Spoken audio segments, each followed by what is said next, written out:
In this video, we will do more testing first and then submit our main solution to the system and see how it goes. By the end, you will be fully prepared to test your programming assignments in the future. For some small tests with a small n and small numbers, we cannot actually find any tests in which our solutions differ. That doesn't yet mean that both our solutions work. Maybe they will break for bigger values of n or for bigger values of the input numbers. Let's check for that. So we stop our program with Ctrl+C.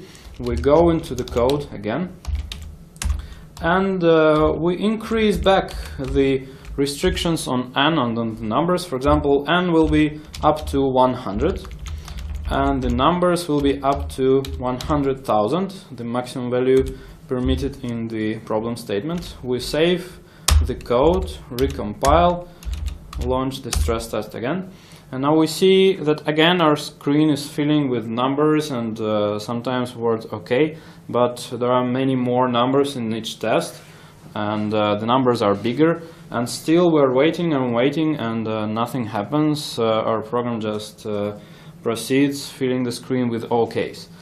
So maybe it works, or maybe we can test for even bigger values of n, because the numbers we used for testing are already big, but n is not that big yet. So let's estimate what is the value of n for which we still can test.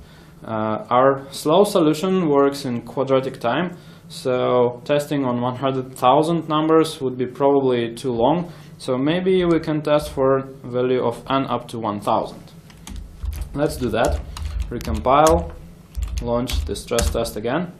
So now our screen is almost completely filled with numbers, but we will know if we find a test on which our program breaks, because it will then stop. And as soon as it doesn't stop and proceeds filling our screen with numbers, it means that for all those tests everything works correctly. So by now we're pretty sure that our solution should work correctly. We stop the stress test, and now we want to make it back a solution to the initial problem, not a stress test. And to do that, we go to the main function and we comment out the while loop, which implements the stress test. Okay, and now everything else in the main loop is the solution of the initial problem. So that's it. We can probably already submit this file. So let's save it, and just in case recompile it and test it on some simple test case. For example, we input number 2 as the two numbers, and then 3 and 5 as the input numbers. What we see is, instead of just number 15 on the screen, we also see some number 1 and 0. And what is that? Well, disregarding what is that, if we submitted this exact solution to the system, we would get an incorrect result on the first test we encounter in the system, because we only have to output the correct answer to the problem and nothing else to their output. And that is a very frequent mistake that people do in their first programming assignments, so please be aware of that. Please only output what is stated in the problem statement, and nothing more than that, nothing less than that. So in this case we only need to output number 15. So let's fix this additional output.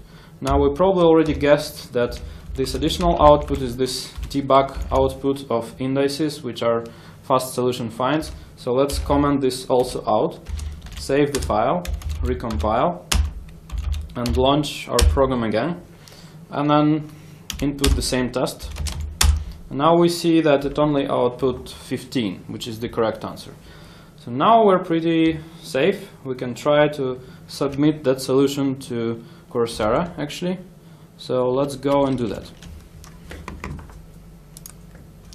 So we create a new submission and we upload the file. File is stresstest.cpp. That is the file with which we worked right now. We wait for it to upload,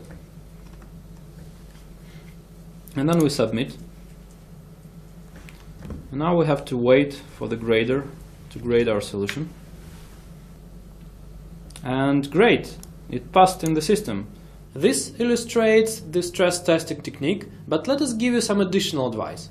first, you noticed that the stress test magically gave us the test on which our main solution and alternative solution differed very quickly. But that's not always the case. For example, in this problem, max pairwise product, the only test cases on which our main and alternative solution differed were the test cases where the two biggest numbers are the same. And that's a rare event, especially when you generate big random numbers from 0 to 100,000. So we were actually lucky to quickly generate such a test. And that's true in the general case. Often the cases when there are equal numbers are some kinds of corner cases.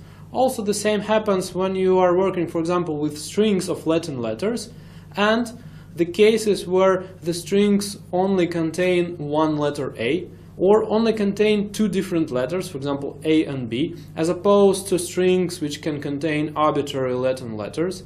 Those cases with only few different letters are sometimes corner cases. So, when you want to do stress testing and you cannot find quickly a test on which your main solution and alternative solution differ, try to generate tests in a more focused subspace of all possible tests. For example, if you are working with graphs, try generating a disconnected graph, a full graph, a bipartite graph. Another important point is that if you found a test on which your solutions differ, don't hurry to debug something. First, try to generate the smallest and easiest test on which your solutions differ.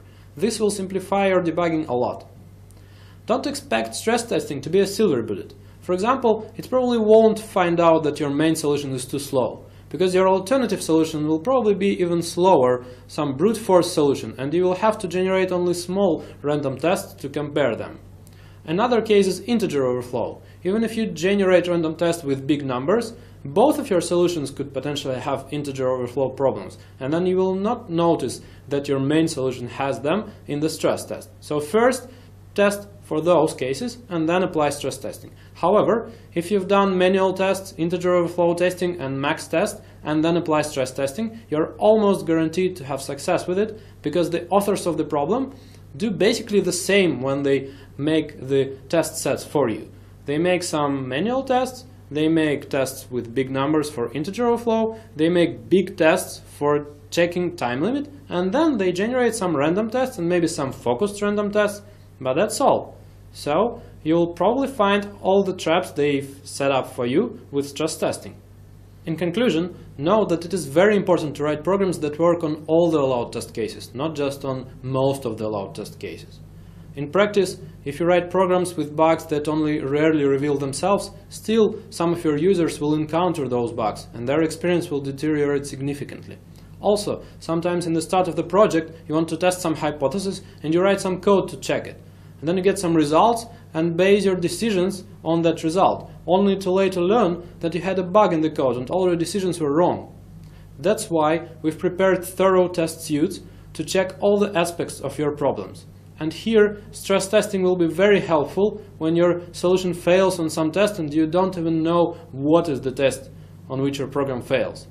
We hide the tests on purpose. In real life, you often also won't know what are the exact conditions under which your program fails. But now you are fully prepared to test your programs, debug them, and fix them.